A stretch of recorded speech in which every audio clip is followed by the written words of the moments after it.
მწერალს ნინო ხარატიშვილს ბრეხტის პრემია გადაეცემა გერმანელი დრამატურგის და ქართველი მწერლის უხილავი პროფესიული კავშირის შესახებ ნარატივით. ვერიეთი უკვე მეორე წელს საქართველოზე როგორც კინოინდუსტრიის ყველაზე ცხელ წერტილზე სტატიას ორშაბათის გადაცემაში განვიხილავთ. კაროლინა ჰერერამ 79 წლის ასაკში საკუთარი ბრენდის კაროლინა ჰერერას შემოქმედებითი ხელმძღვანელის თანამდებობა დატოვა. მიზეზებზე დღევანდელ გადაცემაში ვსაუბრობთ.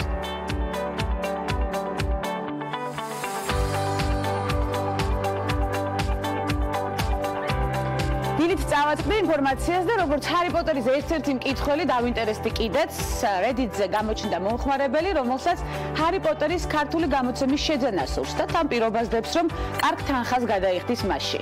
წიგნებს სხვადასხვა ენაზე თარგმნილს აგროვებს და სულ 6 თარგმანის შეძენა დარჩა. ერთ-ერთი ასეთი ჰარი პოტერის მეშვიდე წიგნის სიკვდილის საჩუქრები გახლავთ.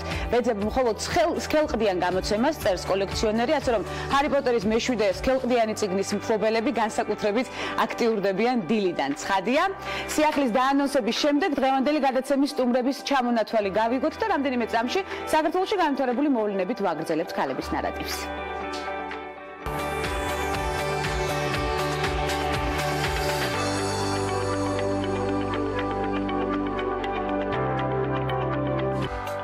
Forbes-ის მორიგი რეიტინგი და მსოფლიოს ძლევამოსილი ქალების ჩამონათვალი საინტერესო სამუშაო კვირის საწყისში. საქართველოს მხარდაჭერა ევროატლანტიკურ სტრუქტურებში ინტეგრაციის გზაზე, თავდაცვისა და უსაფრთხოების სექტორში დემოკრატიული რეფორმების გატარებაში, ორგანიზაციის მიზნებსა და შედეგებზე შორენა ლორთქიფანიძე პოლიტოლოგი, თავდაცვისა და უსაფრთხოების საკითხებში სამოქალაქო საბჭოს წარმომადგენელი ნარატივით ორშაბათს. ასევე ქალების ნარატივის სტუმრების ბლოკში, სასარგებლო პროფესიულ გზაზე და სამომავლო გეგმებზე ქეთევან ხიშტოვანი, პედიატრ-დერმატოლოგთა ასოციაციის პრეზიდენტი ამბის თხრობით. ეს ქალების ნარატივია. ვანძალ აღიძესთან ერთად.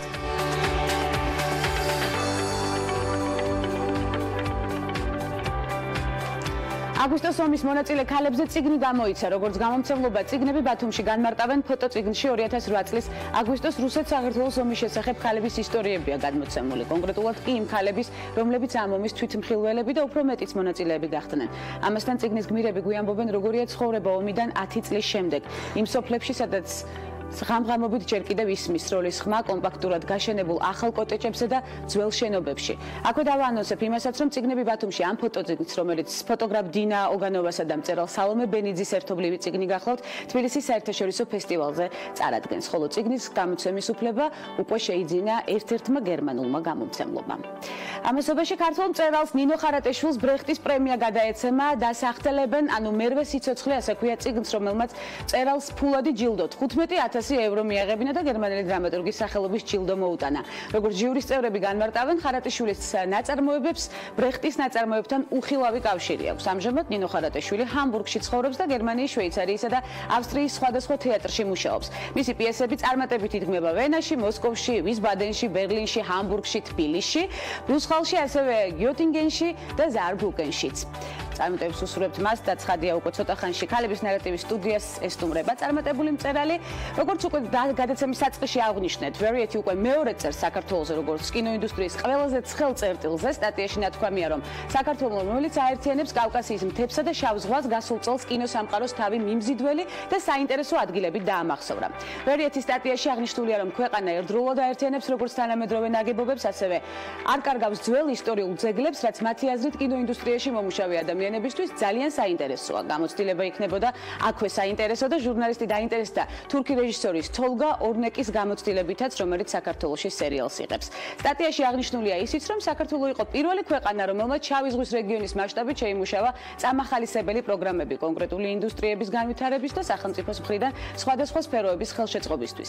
შესაბამისად, საქართველოში გადაღებების წარმოება სასიამოვნოსთან ერთად მომგებიანი პროცესიც გახდა და საერთაშორისო პროდიუსერებს საშუალება მიეცათ პროგრამის გადაიღეს საქართველოში ფარგლებში წამახალისებელი ეგრეთ წოდებული cash rebate მექანიზმის დახმარებით აინაზღაურონ გადაღებებზე გაწეული ხარჯების 20% ჩვენ არაერთგზის გაგვიხილავს ეს, ხოლო ეგრეთ წოდებული კულტურული ტესტის გავლის შემთხვევაში კი დამატებით 5% დაიბრუნონ უკან, რაც მაგალითისთვის ადგილობრივი მსახიობების წამყვან როლებზე დამტკიცებას, ასევე ქართული ღირსშესანიშნაობების წარმოჩენას და სხვა კულტურულ შტრიხებზე ყურადღების გამახვილებას მოიაზრებს. ცხადია, კიდევ არაერთგზის დაუთმობთ ამ თემას გადაცემას ქალების ნარატივი და არა მხოლოდ სხვა პროექტებს ნაკლებიც. ცხადია, ერთიანი აგროპროექტის ფარგლებში ამასობაში ამხანაგობამ ქართული კენკრა, მარნეულის რაიონის სოფელ ახლო მახმუდლუში, ჟოლოს და მაყულის ბაღი 7 ჰექტარზე გააშენა. ქართული კენკრა პროგრამაში დანერგი მომავალი 2017 წელს ჩაერთო და ბაღის გაშენებისა და სარწყავი სისტემების მოწყობისთვის 53,305 ლარის ოდენობის სახელმწიფო დაფინანსება მიიღო. აქედან 35,805 ლარი ნერგებისთვის, ხოლო 17,500 ლარი წვეთოვანი სისტემებისთვის. ამხანაგობა 3 ქალბატონის სტარტაპი გახლავთ, რომლებმაც გადაწყვიტეს საქმიანობა სოფლის მეურნეობის მიმართულებით დაეწყოთ და კენკრის ბაღი გააშენეს. ამხანაგობა გეგმავს სამომავლოდ გაშენებული ბაღის ტერიტორიაზე ბიომეურნეობის სტანდარტის აღებას, სოფლის მეურნეობის პროექტების მართვის სააგენტოს პროგრამის დანერგი მომავალი მენეჯერმა ლევან დოლიძემ ადგილობრივი თვითმმართველობის წარმომადგენლებთან ერთად ქართულ კენკრას ჟოლოსა და მაყულის ბაღი დაათვალიერა. პროექტის დანერგი მომავალი ფარგლებში საქართველოს მასშტაბით ხეხილის ახალი ბაღები 4,293 ჰექტარზეა გაშენებული. სახელმწიფო დაფინანსების მოცულობა 22,271,868 ლარს შეადგენს. აქედან ქვემო ქართლის რეგიონში ხეხილის ბაღები 672 ჰექტარ მიწის ფართობზე გაშენდა. ქვეყნის განვითარებისთვის მნიშვნელოვანი საკითხების განხილვით რამდენიმე წამში გიბრუნდებით, მიმდინარე საინტერესო მოვლენებთან ერთად დაგვალოდეთ.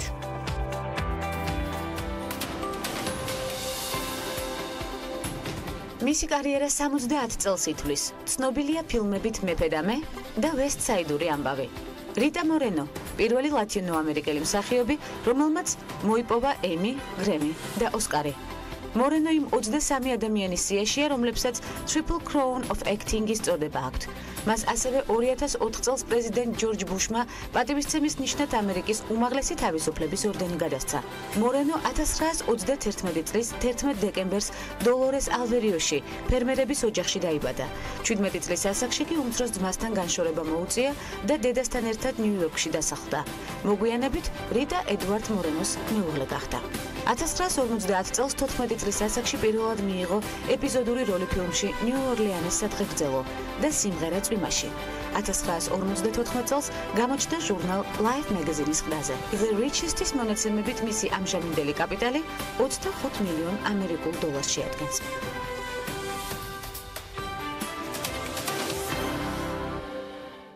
არაჩვეულებრივი სტუმარი ყავს ქალების ნარატივში, რომელთანაც მემზადებით უკვე საინტერესო დიალოგისთვის. 2005 წელს შექმნილი ორგანიზაცია და მისი მიზნები, დემოკრატიული სვლები და საზოგადოების ჩართულობა მნიშვნელოვან საკითხებში. საქართველოს მხარდაჭერა ევროატლანტიკურ სტრუქტურებში ინტეგრაციის გზაზე და შრომის შედეგები პოლიტოლოგი, თავდაცვისა და უსაფრთხოების საკითხებში სამოქალაქო საბჭოს წარმომადგენელი შორენა ლორთქიფანიძე ნარატივით ორშაბათის გადაცემაში. მოგესალმებით შორენა. უღრმესი მადლობა მობრძანებისთვის და სტუდიის გალამაზებისთვის. აქვე ესეც აუცილებლად უნდა აღნიშნო. მნიშვნელოვან საკითხებზე უნდა ვისაუბროთ. ძალიან საინტერესო ორგანიზაცია, რომელიც უკვე აღნიშნე 2005 წელს შეიქმნა. რას ემსახურება? რა არის საბჭოს მუშაობის მთავარი ამოცანები? თქვენ უკვე აღნიშნეთ, ეს არის დემოკრატიული პროცესების, დემოკრატიული რეფორმების მხარდაჭერა და განსაკუთრებით თავდაცვის და უსაფრთხოების სექტორში, ასევე ნატოსში, ევროკავშირში ინტეგრაციის მხარდაჭერა, ხელშეწყობა და ჩვენი საქმიანობა საკმაოდ ფართო სპექტრს მოიცავს. ნამდვილად აქტივობების კვლევა, ეს არის შესაძლებლობების უნარების, ასე გაზრდა, შესაბამისი სამთავრობო თუ არასამთავრობო, ასე ვთქვათ, ორგანიზაციების წარმომადგენლებისთვის საზოგადოების ჩართულობა და საზოგადოების ჩართულობა. აი ცოტა გრძელი სათაური აქვს ხო ჩვენს ორგანიზაციას. ჩვენ როდესაც ვაფუძნებდით ამ ორგანიზაციას, ყველა მისი წევრი ძალიან ისეთი მნიშვნელოვანი რაღაც ისტორიის მქონე ადამიანია, რომლებიც 90-იანი წლებიდან მუშაობენ დემოკრატიული რეფორმების მხარდაჭერის კვლევების სფეროში. და აი ჩვენ ვფიქრობთ, რომ თავდაცვის და უსაფრთხოების სექტორის დემოკრატიული ტრანსფორმაციის გარეშე შეუძლებელია ქვეყნის დემოკრატიზაცია. ეს არის ის ერთ-ერთი მნიშვნელოვანი საყრდენი, რომელიც პრინციპში საბჭოთა პერიოდიდან დაწყებული საკმაოდ ტაბუირებული იყო, ხო, თავდაცვა, უსაფრთხოება, ისეთი მძიმე თემებია, რომელსაც ნამდვილად სჭირდება შეხება, ჰუმანიზება და დემოკრატიული რეფორმები როგორც შიგნით და გაზრდა ინდივიდუალური მისი წევრების, ასევე საზოგადოების მხრიდან დემოკრატიული კონტექსტი კონტროლი და ჩვენ ბევრი წელია უკვე პირველი სახელმძღვანელოები ვთარგმნეთ აი ამ სფეროში, მაგალითად 2003-ში პარლამენტარებისთვის გამოვეცით სამაგიდო წიგნი საპარლამენტო ზედამხედველობა თავდაცვის და უსაფრთხოების სექტორზე და არაერთი სხვა. ასე რომ აი ეს არის ის რასაც ჩვენ ვხდნობით და რაც მიგვაჩნია რომ არის ძალიან მნიშვნელოვანი და კიდე ერთი მნიშვნელოვანი რომ სამი დამფუძნებელი ქალი ვართ და ამითაც ვამაყობთ რომ ქალები ამ სფეროში ძალიან ცოტანი არიან და ვფიქრობთ რომ აი ეს პერსპექტივა ეს გენდერული სამართლიანობის თანასწორობის ასე რომ ვთქვათ მიმართულება ასევე ძალიან უმნიშვნელოვანია ამ ზოგადად ამ დემოკრატიული პროცესის მხარდაჭერის წახალისების განვითარების გენდერულ საკითხებზე არა მხოლოდ ამ მიმართულებით მუშაობთ, ძალიან ბევრი აქტივობა გაქვთ, რომელზეც ჩვენ მომდევნო გადაცემებში აუცილებლად ვისაუბრებთ. დღეს უბრალოდ ვერ მოვასწრებთ ამისთვის დროის დათმობას, მაგრამ ძალიან საინტერესო პროექტია, რომელიც მე ეთერს გარეთ მოვისმინე და დავაანონსებ აქვე, სიურპრიზად დავტოვებ ჩვენი მაყურებლისთვის. თავად როგორ დაუკავშირდით საბჭოს საქმიანობას? ეს არის საინტერესო, როგორ მიხვედით აქამდე და რა იყო თქვენი პირველადი პროფესიული არჩევანი? მე საერთაშორისო ურთიერთობების სპეციალისტი ვარ დოქტორანტი თბილისის სახელმწიფო უნივერსიტეტის და ასევე ბევრი წელია უკვე ლექციებს ვკითხულობ, ანუ ეს ჩემი სფეროა. დავიწყე საგარეო პოლიტიკის კვლევის და ანალიზის ცენტრით, საგარეო საქმეთა სამინისტროში მუშაობდი. შემდეგ უკვე პარლამენტში თავდაცვის და უსაფრთხოების კომიტეტში ვიყავი მრჩეველი თავმჯდომარის კომიტეტის.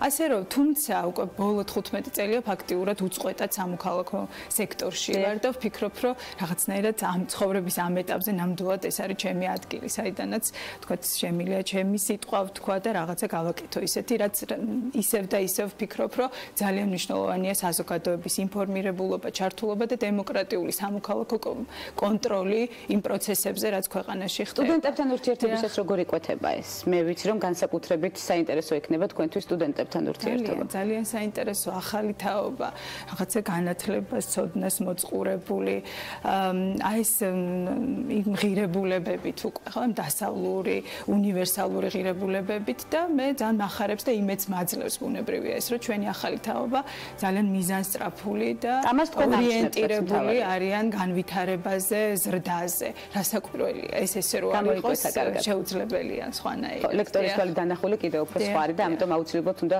გავაჟღეროთ ჩვენთან გადაცემაში. შორენა, არაჩვეულებრივად გამოიყურებით სატელევიზიო სივრცეში, ძალიან ხშირად გიხილავთ ამიერიდან კვლავ, ძალიან გაახარებს და დარწმუნებული ვარ, ძალიან გაახარებს ჩვენს მაყურებელს ეს ინფორმაცია. საქმე დილაში გიხილავთ ახალი რუბრიკით. რას ეხება თქვენი რუბრიკა დავაანონსოთ მაყურებლისთვის? პირველ რიგში ძალიან დიდი მადლობა თქვენს ჯგუფს, ბიზნეს მედია ჯგუფს, რომ ეს ჩვენს მხრიდან ეს გამოთქმული თანამშრომლობა ესე მიიღო. ერთ-ერთი ჩვენი პროგრამა, ჩვენი ორგანიზაციის ეს არის ორმაგი დანიშნულების პროდუქციის ექსპორტის კონტროლის, ანუ სტრატეგიული პროდუქციის ექსპორტის კონტროლის საკითხების შესახებ საზოგადოების ინფორმირებულობა კვლავაც. და სწორედ აი ამ კუთხით ჩვენ მომავალი ოთხშაბათიდან ვიწყებთ ბიზნესის ერთის მხრივ და სამთავრობო შესაბამისი უწყებების მონაწილეობით რაღაცა რუბრიკას, ციკლს გადაცემები, სადაც ჩვენ ვისაუბრებთ ამ საკითხზე და მის მნიშვნელობაზე და მოდით ახლა განვუმარტოთ ცოტა მაყურებელს რას გულისხმობთ. ეს არის ძალიან საინტერესო სფერო, რომელიც ერთის მხრივ დაკავშირებულია უსაფრთხოებასთან და მეორეს მხრივ დაკავშირებული ეკონომიკის, ბიზნესის განვითარებასთან, სავაჭრო ურთიერთობების განვითარებასთან, წარმოებასთან. ხა როგორ არის ეს ყველაფერი ერთმანეთთან დაკავშირებული? რას ნიშნავს ორმაგი დანიშნულების პროდუქცია? ეს არის პროდუქცია, რომლის გამოყენებაც ერთად შეიძლება როგორც სამოქალაქო მიზნებისთვის, ასევე მასობრივი განადგურების იარაღის დასამზადებლად, საწარმოებლად. გესმით, ანუ ეს არის ისეთი პროდუქცია, მასალები, ტექნოლოგიები, გადამზიდი საშუალებები, მოწყობილობები, რომლებიც შეიძლება გამოყენებული იქნეს მასობრივი განადგურების იარაღის დასამზადებლად, თუმცა აი ამ მასალების გარეშე დღევანდელი თანამედროვე ცხოვრება ასევე წარმოუდგენელია. მათი გამოყენება ხდება მედიცინაში, აი ბირთვული და რადიაციული მედიცინა ხსმენიათ, არა? ეს არის მნიშვნელოვანი სადიაგნოსტიკო ნივთიერებები და მასალებია, ასევე წარმოუდგენელია ქიმიის, ბევრი საწარმო დარგის განვითარება ამის გარეშე.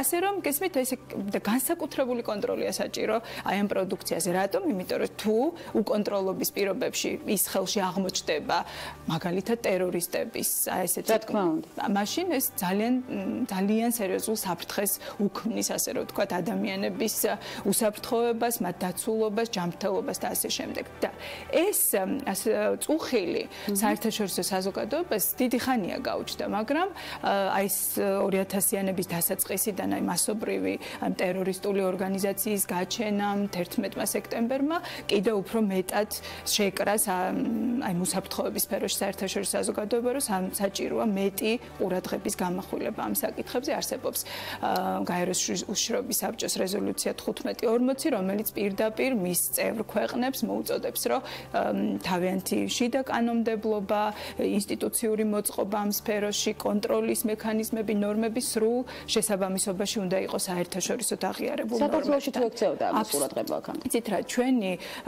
გარკვეულწილად არსებობდა ეს კონტროლის მექანიზმები, მაგრამ ჩვენი დასავლელი პარტნიორების დახმარებით, ამერიკელების პირველ რიგში, ევროკავშირის დახმარებით, რამდენიმე წელი მიმდინარეობდა მუშაობა ჩვენი კანონმდებლობის დახვეწაზე, პრინციპში ახალი კანონმდებლობის შექმნაზე და შემდეგ აი ამ კანონმდებლობის ინსტიტუციურ მხარდაჭერაზე. ეხლა რას ნიშნავს ეს ყველაფერი? 2014 წლის 1 ოქტომბრიდან ახალი კანონი გვაქვს.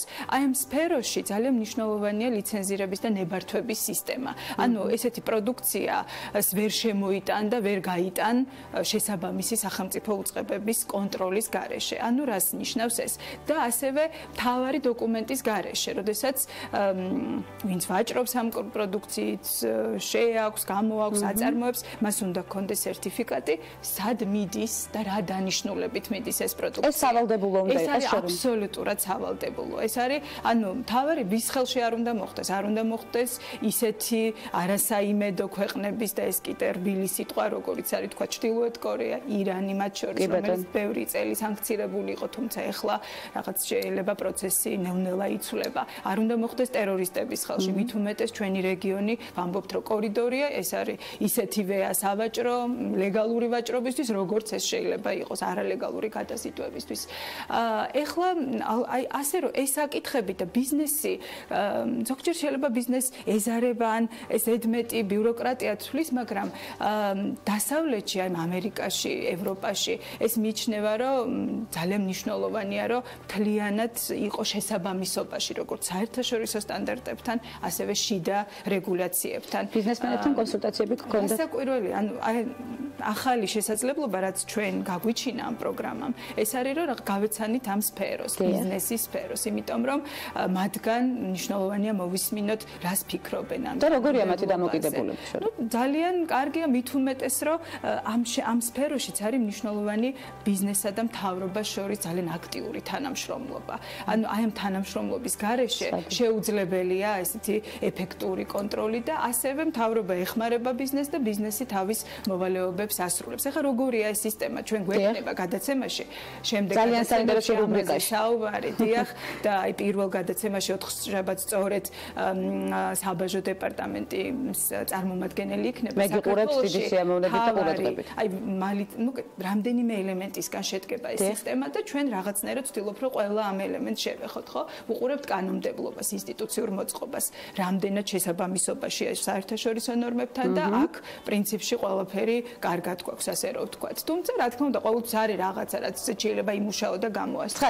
ამიტომ აი ესე ვამბობ, რომ მნიშვნელოვანია მუდმივი განახლების ამ კანონმდებლობის ინსტიტუციური მოწყობის განახლების შესაძლებლობა. საკანონმდებლო ჩარჩოს დარღვევის შემთხვევაში რა ხდება შორენა? ნუ სხვადასხვა ჯარიმები და არა მარტო შეიძლება გამოძიება, აქ ერთვება უკვე სხვადასხვა უწყებები, პოლიცია, ერთვება შეიძლება სახელმწიფო უსაფრთხოების სამსახური, იმიტომ თუ თქვენ, იმიტომ რომ აქ კონტრაბანდა ბირთვული და რადიაციული, ან ქიმიური, ბიოლოგიური მასალების არის თალკე მიმართულება და დასჯადი, ასე რომ ვთქვათ, და სერიოზული დანაშაული, როგორც საერთაშორისო თვალსაზრისით, ისევე ეროვნულ სისხლის სამართლის კანონმდებლობაში.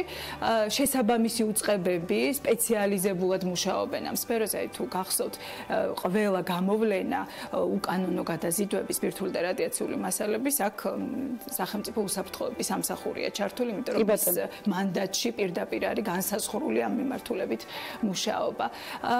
ასე რომ ეს კი იმდენად ფართო სფერო, ანუ ჩართულია საგარეო, რომელიც საგარეო საქმეთა სამინისტრო, რომელიც არის საერთაშორისო ურთიერთობებში ჩართული სააგენტო.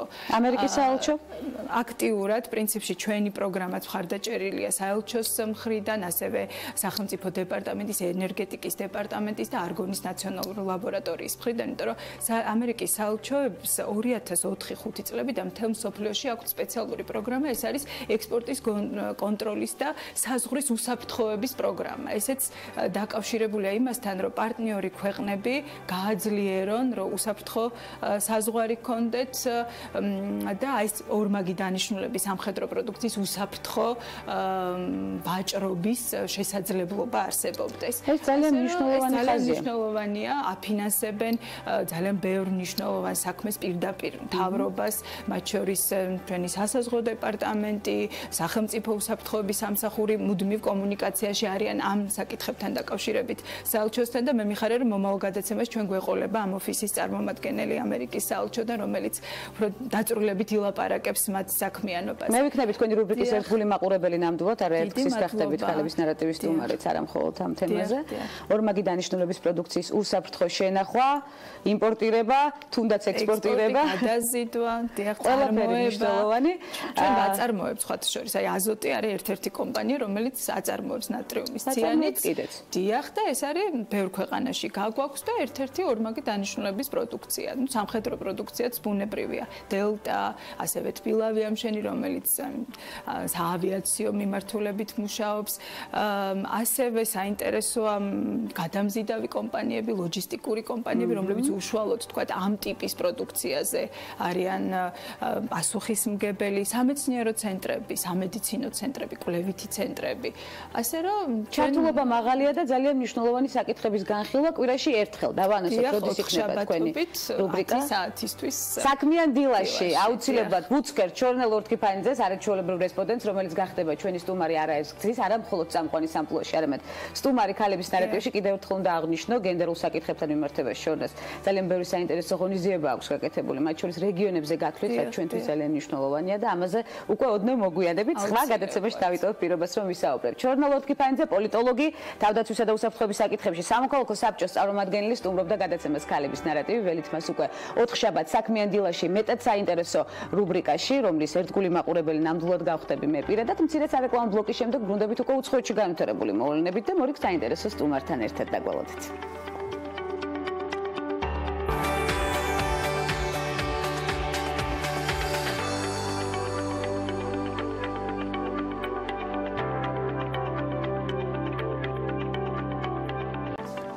რეკლამის შემდეგ უკვე უცხოეთში განვითარებული მოვლენებით ბრუნდებით. კაროლინა ჰერერამ 79 წლის ასაკში საკუთარი ბრენდის კაროლინა ჰერერას შემოქმედებითი ხელმძღვანელის თანამდებობა დატოვა.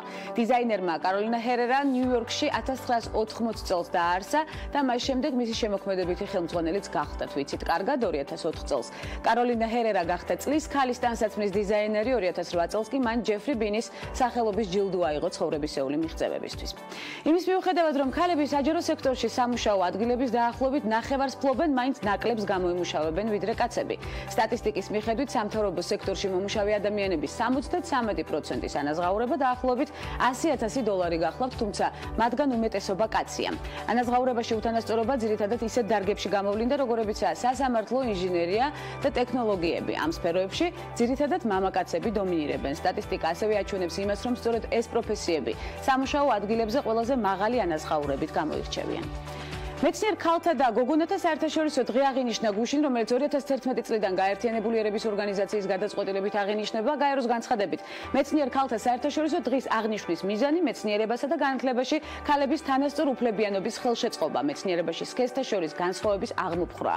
გაეროში მიაჩნიათ, რომ მეცნიერება ახალგაზრდა ქალებისთვის უფრო მეტად ხელმისაწვდომი უნდა გახდეს. პირველ ქალმეცნიერად ძველ ეგვიპტელი მერით მთათი, ექიმი და მედიცინის დარგში ერთ-ერთი პიონერი მიიჩნევა და ჩვენ არაერთხის გაგვიხილავს სწორედ მისი სამოღვაწეო წლებით. საუდის არაბეთის ქალებს აბაიას, იგივე გრძელი თავისუფალი კაბების ტარება არ ევალებათ. ამის შესახებ უმაღლესმა რელიგიურმა სასულიერო პირმა შეიხ აბდულა ალ-მუთლაკმა განაცხადა. ალ-მუთლაკის თქმით, ქალებს მოგრძალებულად უნდა ეცვათ, მაგრამ ეს არ ნიშნავს იმას, რომ აბაია აუცილებელია. ამჟამად საუდის არაბეთში მაცხოვრებელი ქალების ჩაცმულობას კანონი არ არეგულირებს. საინტერესოა ისიც, რომ 13 იანვარს საუდის არაბეთში ქალები ფეხბურთის მატჩს პირველად დაესწრნენ, არ გამოგჩენია ცხადია ეს თემაც. ქალების ქალების ნარატივში ასევე გასული წლის 26 სექტემბერს საუდის არაბეთის მეფე სალმანმა განაცხადა, რომ 2018 წლის ივნისიდან ქალები მართვის მოწმობების მიღებას და ავტომანქანების კანონიერად მართვასაც შეძლებენ. საუდის არაბეთი ერთადერთი ქვეყანა ამ მსოფლიოში, სადაც ქალებს მანქანის ტარება ოფიციალურად ეკრძალება, ესეც არაერთხელ გაგვიხილავს ჩვენს გადაცემაში. ანჯელინა ჯოლი ჟურნალ ელეს მარტის თვის ნომრის მთავარი გმირი გახდა. ფოტოსესიის გარდა გამოქვეყნდა ჯოლის ინტერვიუც, სადაც ჯოლის სხვადასხვა თემა შეეხო, მათ შორის შვილების აღზრდის საკითხს. მისი თქმით, გოგონებმა ყოველთვის უნდა გააცნობიერონ ვინ არიან და იბრძოლონ სხვებისთვის, რათა მას თავისუფლება აჩუქონ. ამასთან ჯოლი დებილების თემასაც შეეხო, როგორც თვითონ ამბობს ამ თემის მიმართ, ახალგაზრდობაში აპათიურად იყო განწყობილი, თუმცა დევნილებთან შეხვედრის შემდეგ ამ თემით განსაკუთრებულად დაინტერესდა. როგორც მსახიობი ამბობს, აუცილებელი პრობლემის ძირში ყოველთვის ჩახედვა საჭირო, სწორედ ამ პრობლემების გაცნობიერების შემდეგ დაიწყო მოლაპარაკებები ხელისუფლებასთან, რათა ისინი საბოლოოდ მოეგვარებინა. არაერთი აქტივობა გვახსოვს ანჯელინა ჯოლის სწორედ ამ მიმართულებით. ბრაზილიის ქალაქ რიო-დე-ჟანეიროში კარნავალი დაიწყო და 19 თებერვლამდე გაგრძელდება. წლევანდელ კარნავალზე ერთ-ერთი მნიშვნელოვანი თემა ქალთა მიმართ ძალადობა გახლავთ გასულ წელს. კარნავალის მანძილზე რიოს პოლიციამ ქალთა წინააღმდეგ ძალადობის შესახებ 2154 შეტყობინება მიიღო. აქტივისტებმა გადაწყვიტეს კარნავალი ძალადობის წინააღმდეგ ბრძოლის საშუალებად და ამ თემაზე დისკუსიის წამოსაწევად გამოიყენონ. ისინი კარნავალზე სტიკერებს არიგებენ სხვადასხვა წარწერების, რომელიც ქალთა უფლებებს უსვამს ხაზს. საინტერესო გამოგონების შემდეგ ვინ არის ბოსი? Forbes-მა 14 წლის წინ განსაზღვრა რა არის საჭირო იმისთვის, რომ იყო ძლევამოსილი ქალი. ეკონომიკური ძალაუფლება, გავლენის მოხდენის უნარი თუ ფართო არეალი. ყველაზე გავლენიანი ქალების სიის წევრთა სახელები უცხო არავისთვისაა, ქალები, რომლებიც $1 ბრენდებს ქმნიან, ბაზრებს ამოძრავებენ და ჰუმანიტარული მისიებით პლანეტის გარშემო მოგზაურობენ. მსოფლიოს ყველაზე ძლევამოსილი ქალები. ვნახოთ კესო კაციტაძის სიუჟეტში. ეს ქალბატონი არ გამოირჩევა არც სილამაზით და არც ქარიზმით. ამ ფრიად ორდინალური გარეგნობით ქალბატონმა პოლიტიკაში თავბრუდამხვევ წარმატებებს მიაღწია. ასე დაახასიათა შპიგელმა Forbes-ის გავლენიან ქალთა სიის პირველი ნომერი. თანამედროვე მსოფლიოში ერთ-ერთი ყველაზე გავლენიანი პირი ანგელა მერკელი, რომელიც გერმანიის პირველი ქალი კანცლერია. მეორე ყველაზე ძლევამოსილი ქალი ბრიტანელი პოლიტიკოსი და მოქმედი 76 პრემიერ-მინისტრი ტერეზა მეია. ქალი, რომელიც გამოირჩევა თამამი განცხადებებითა და გადაწყვეტილებებით. მეი ამბობს, რომ ჭკვიანი და წარმატებული ქალი უნდა ახერხებდეს და ასევე კარგად უნდა გამოიყურებოდეს. ფიქრობ, პოლიტიკასა და ბიზნესში ჩართული ქალების ერთ-ერთი გამოწვევაა დავრჩეთ ისეთებად, როგორიც ვართ. სრულიად შესაძლებელია იყო ჭკვიანი და ამავდროულად კარგადაც იცვამდე. შეიძლება ჰქონდეს კარგი კარიერა და თან მოგწონდეს გემოვნებიანი დანისამოსი. Forbes-ის ყველაზე ძლევამოსილ ქალებს შორის მესამე ქალთა უფლებების დამცველი მელინდა გეიტსია. მსოფლიოს ყველაზე მდიდარი ადამიანის ბილ გეიტსის მეუღლე ეკონომიკაში ქალის როლზე, ქველმოქმედებასა და მსოფლიოში საჭირო ცვლილებებზე ხშირად საუბრობს. გეიტსი ასევე $40 მილიარდამდე თანხას ქველმოქმედებაზე მიმართავს. ფიქრობ, ქველმოქმედება მხოლოდ ფულს არ გულისხმობს, ქველმოქმედება რესურსების მსოფლიოს სასარგებლოდ გამოყენებაა. როდესაც ინვესტირებას ქალებში ვახდენთ, ჩვენ ამით ინვესტირებას ვახორციელებთ ადამიანებში, რომლებიც მომავალში განახორციელებენ იგივე ქმედებას სხვებში. თუ გლობალური ცვლილებები გინდათ, დაიწყეთ სოფლებით. მიეცით ქალებს განათლება და ისინი შეცვლიან მსოფლიოს.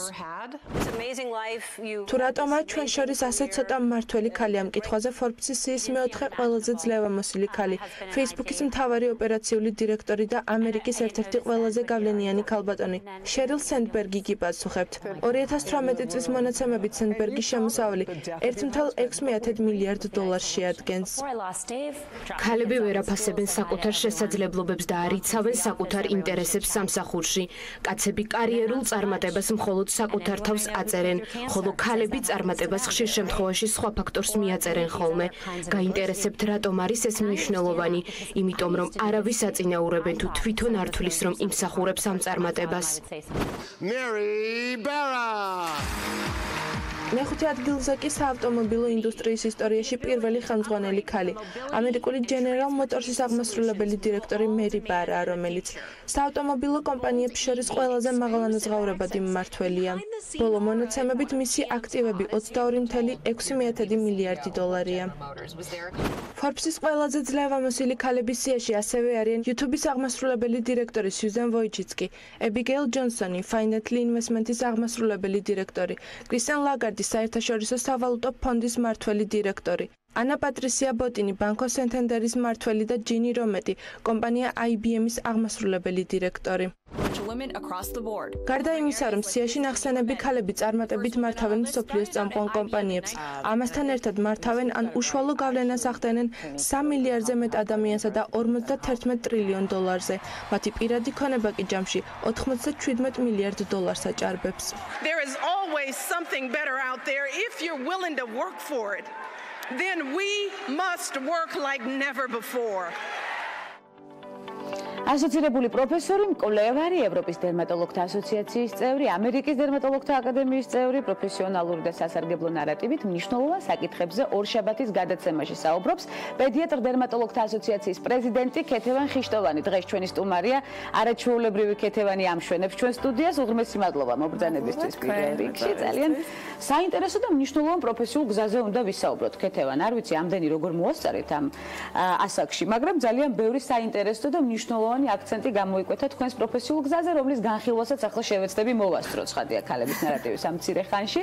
სამუშაო გამოცდილება, როგორც უკვე აღნიშნეთ, ვრცელი და საინტერესო პროფესიული გზა. რამდენიმე კლინიკაში ერთდროულად მუშაობთ თანამავდროულად. პროცესი არის დამწვრთველი, ცხადია, მაგრამ ახერხებთ განწვრთვასაც, როგორც უკვე ეთერს გარეთ აღნიშნეთ.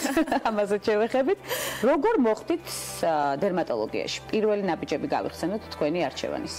დერმატოლოგიაში მოხვედრა განაპირობა ჩემმა ურთიერთობებმა სამედიცინო სფეროს წარმომადგენლებთან, განაპირობა ოჯახის ჩართულობა ამ სფეროში და მაინტერესებდა ყოველთვის. იყო წინააღმდეგობა ოჯახის წევრების მიმართ, არ იყო დაინტერესება რომ გავყოლოდი მედიცინას, მაგრამ ჩემი ინტერესი ამ სფეროს მიმართ მაინც გაიმარჯვა, ჩემი ინტერესება. გაღვივდა ეტაპობრივად და გადაწყვიტა რომ წავსულიყავი ამ სფეროში, თუმცა მხოლოდ ეს სფერო არ მოიცავს ჩემ ცხოვრებას, არის ბევრი სხვა რომელსაც ასევე შევეხებით დღეს ცხადია. საერთაშორისო განათლებამ რა მოგიტანათ? ქეთი, ეს არის საინტერესო და რა ინოვაცია ჩამოიტანეთ საქართველოში? რამდენად მნიშვნელოვანია საერთაშორისო განათლების მიღება? საერთაშორისო განათლება იმ კუთხით, რომ იყო უფრო თავდაჯერებული, უფრო მეტი მისცა შენს ქვეყანას ურთიერთობებისთვის გჭირდება და გჭირდება არა მხოლოდ იმისთვის, რომ ყოველთვის განვითარდე. განვითარდე ეტაპობრივად, ანუ საერთაშორისო განათლება არ გულისხმობს იმას, რომ დარჩე იქ იმ ეტაპზე და აღარ განავითარე რამე სხვა სულები. ამიტომ და ბევრი ბენეფიტიც ჩამოიტანეთ საქართველოში სიახლე, რომელზეც ხართ ორიენტირებული, საომრობო გეგმები და მიზნებიც ბევრია, რომელსაც ეტაპობრივად განვიხილავთ ასევე ჩვენს გადაცემაში. ევროპის დერმატოლოგთა ასოციაციის წევრი ხართ, როგორც აღნიშნე, ამერიკის დერმატოლოგთა აკადემიის წევრიც და რა ტენდენციები დაინერგა საზღვრებს გარეთ, ამაზე მინდა გავამახვილოთ ყურადღება ქეთი და არის თუ არა პედიატრ დერმატოლოგთა მხარე, სწორედ ეს მიმართულება მედიცინის ჩვენი ძლიერი მხარე საქართველოში. პედიატრული დერმატოლოგიის განვითარებას ამ ეტაპზე ვგეგმავთ და იგეგმება შეხვედრები, არის მიზნები, გეგმები იმისთვის, რომ ეს განვითარდეს.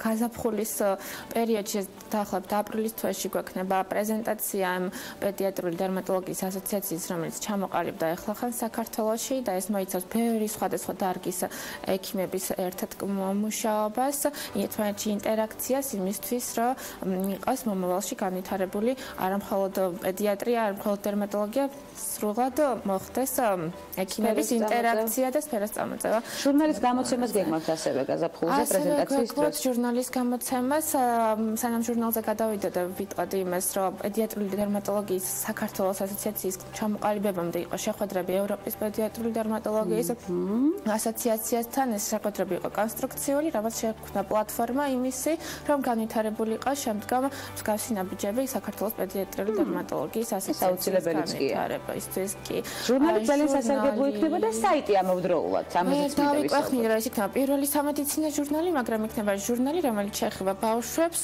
გაუზიარებთ ჩვენს გამოცდილებებს, სხვადასხვა დარგის ექიმების რჩევები იქნება მშობლებისთვის, მომხმარებლებისთვის, ბავშვებისთვის და ზოგადად საინტერესო იქნება და სასარგებლო რაც მთავარია. სასარგებლო რაც მთავარია. ქეთი, საიტია ასევე ძალიან მნიშვნელოვანი, იქ იქნება ჩართულობა სხვადასხვა ექიმების ექიმების, ასევე იქნება სრულიად უფასო მომხმარებლისთვის იმრჩევების თვალსაზრისითაა სწორედ სასარგებლო, რომელსაც მიიღებს საიტის მეშვეობით. საიტზე იქნება ყოველ პედიატრიული დერმატოლოგიური დაავადებები განხილული, იქნება ასევე ბლოგი, რომელიც დაინტერესებული იქნებიან მშობლები, ამით იქნება ასევე სხვადასხვა აქტუალურ საკითხებზე განხილული თემები და იქნება პირველი სოციალური ჩატი გაწევრიანებულ ექიმებს შორის.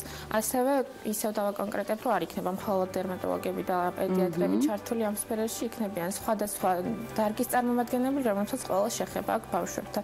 იქნება სოციალური ჩატი კონსილიუმის სახით და ერთად გადაწყდება საერთო პაციენტის მდგომარეობა და სტრატეგიები. ქეთევან, ამ საიტსაც ველოდებით გაზაფხულზე, ხო? ყველა სიახლე ერთდროულად იქნება გაზაფხულზე. როცა ბუნება იღვიძებს და როცა არაჩვეულებრივ განწყობაზე ცხადია.